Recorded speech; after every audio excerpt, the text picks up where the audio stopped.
who was the biggest pothead in wrestling, I am packing a bowl right now for you, Honky. Burn, brother, burn, from Saks in Birmingham, UK. Saks in Birmingham. In fact, I'm coming to Manchester for a big autograph signing. The biggest pothead. Hogan smoked a lot of pot. Hogan had the pot flown in. Hogan had guys who traveled with him who carried the pot. He was a big pothead. He had them carry it so he wasn't responsible. Oh, sure. If they got picked up, Right. sure. They were called bagmen. I don't want to get into Brian Blair or Beefcake or Brian Knobs or any of them guys like that, because I can't prove they were the bagman. But somebody's carrying the dope. It's not Hogan. I was in Detroit one time, WrestleMania 3, the biggest show in the world. And they had the drug dogs there.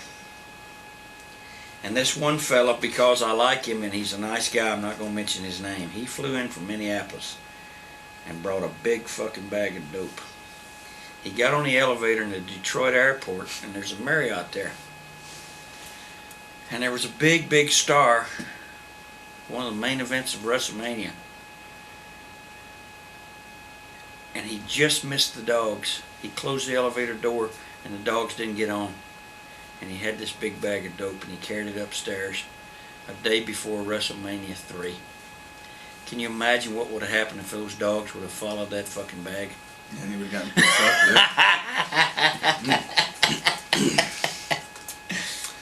Okay, another video. Sue me if you want, but you got to prove you didn't do it. Well, you didn't give any names, so I think he or she is safe. Okay. Great questions. Good fans. Interesting. There's been a lot of potheads, though. Hey, listen. Wait a minute. Let me go back to the pot. Let me go back to the pot. And I tell my kid this. My kid's 22. He smokes a pot. You know, he's had a couple of DUIs, and he's going to probably serve time in jail. And things I never had. But that's just the way society is nowadays. And I tell him, no one's took more pills, smoked more pot, drank more beer, whiskey, wine, fucked more whores than I did. Nobody. I had my share. We were doing $200 a week in pot when pot was 20 bucks a bag. That's a lot of fucking pot. You know, my friend David Schultz, God bless him, wherever you are tonight, if you ever get him up here, he can tell you some hellacious stories. We smoked more fucking pot when we were in Calgary. It was non-stop. We had them rolled up, put up on the dashboard underneath a towel, lined up. We had them lined up for the whole trip. We'd reach and get them every fucking 20 minutes, and we would count hawks. The hawk. Because we had a bet. How many hawks are we going to see today? 20, 30, 50? Okay, 20 bucks on the hawks. Bag of dope. Well, I said, well, we see 10. Well, fuck, we saw 300. Because it's winter time, it's cold, and they're out there watching, they're up on the phone lines. Yeah, my friend David Schultz smoked a pot. He smoked a lot. And a boy named Mike Boyette. Holy fuck. He smoked a lot of pot. The hippie Mike Boyette. He worked for a promoter named Nick Goulas in Nashville. Nick would say, you on them fucking marijuana pills? Nick thought they were pills. Nick was so stupid he thought, that fucking guy, he's on them marijuana pills. Anyway, he smoked a lot of pot. He smoked a lot. Everyone did. They don't do that now. That's what's wrong with the business. They sit around from what Jim Ross, the greatest athlete in the world. They play video games. They should be smoking pot and fucking those whores back there. You got Trish Stratus walking around back there and you want to put your dick in her? You want to play a video game? The fuck's wrong with this business? It's not like it used to be. Business changed, brother.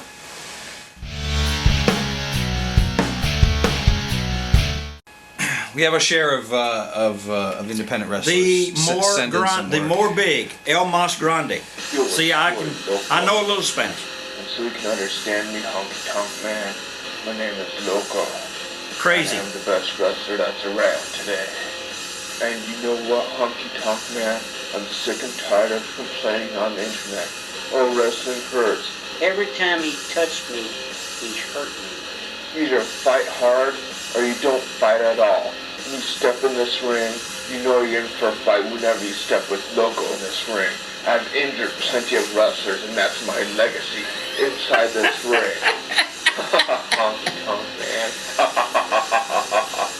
You better hope you never see me on the other side of the ring, or else I'll twist and slam you straight to the hospital, Honky Tonk Man. Because this is wrestling. You fight hard, or you don't fight at all. You go home and take your honky tonk music with you.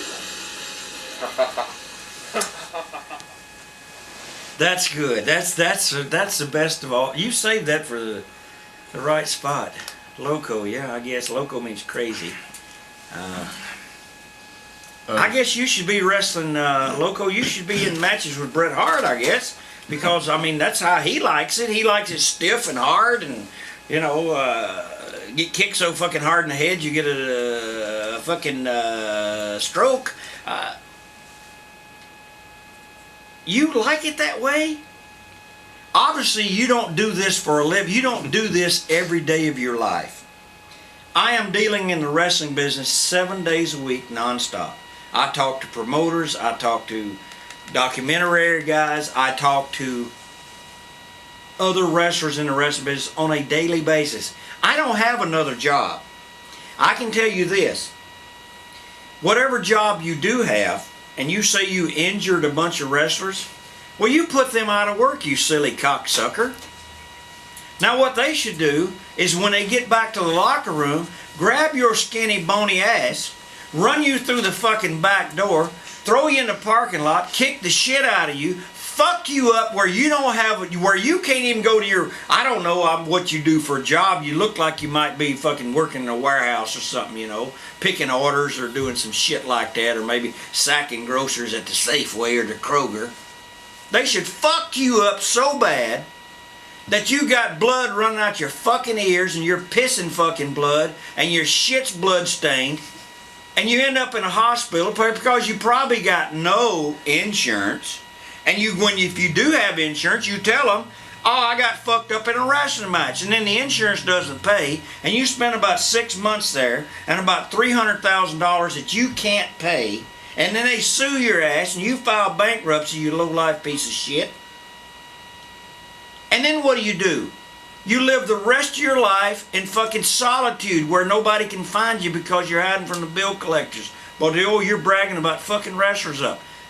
Sounds like Bill Goldberg to me, except he got a lot more money than you. He fucked up a lot of wrestlers. The one thing he does mention, actually the clip he played was a sample from some of our commentary tracks that we did, where you that was a bad one. Where you were in fact talking about Dusty Rhodes, who would stiff you with the elbow, and the thing about that was that fat motherfucker would fall.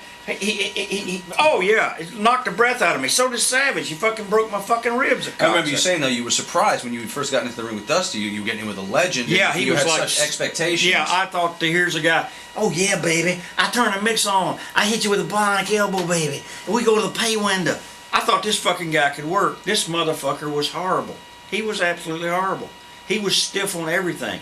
I should have kicked him in the fucking nuts. If I ever have another match with him, first thing I'm going to do is kick him in the fucking nuts. When he bends over, I'm going to hit him across the fucking neck like Kevin Sullivan and Steve Kern used to do. Knock your fucking neck out. So speaking of that clip left on YouTube, these were some of the comments that have been left on the about that on the actual YouTube website. Yeah, I'm on there. About 10 pages, I think. Well, you knew you were going to get some of this. Honky is bitter. He only wishes he could have reached the level of Dusty. And as for Dusty working stiff, what a pussy. I would hate to see Honky be in the ring with Luthez or Gene LaBelle. I was in the ring with Luthez. There you go. And he would know what stiff is all about. That's from WZW Referee. I would love to see Honky face Roderick Strong. Here's something I want to ask you about. Necro Butcher, I don't know him. I understand he's... listen, a guy's only stiff with people they want to be stiff with.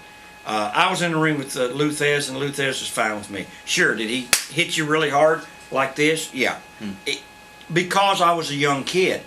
Did he pull me and stretch me? Yes. Luthez did that. But Luthez would never have done that to Harley Race. He'd never done it to Jack Briscoe. He'd have never done it to Nick Bockwinkel, because Luthez really was a professional. Gene LaBelle, I was never around him, and I've never been around Roderick Strong. I don't know, Multivox. I guess if your name is Strong, what's your real fucking name? Roderick Weak. Remember, however, that Honky Tonk Man was a last-second replacement for Butch Reed. He was supposed to take the belt from Ricky Steamboat. True? That's true. Okay. That is a true statement. And what did he no-show? Yeah, he was AWOL. Okay. Or MIA. Somebody says that Shelton Benjamin was an better IC champ, and then the response to that was Honky feuded with Macho Man Randy Savage and others who never beat him. He was a great champ because he sold tickets as a heel, something that Shelton Benjamin could never do as a face. To put Shelton Benjamin's name as a better title holder than Honky Tonk Man is an insult. Well, I've been voted as the greatest Intercontinental Champion of all time. I think it speaks for itself. Shelton Benjamin, when here's a case now, and I want to tell you fans and even you smart marks,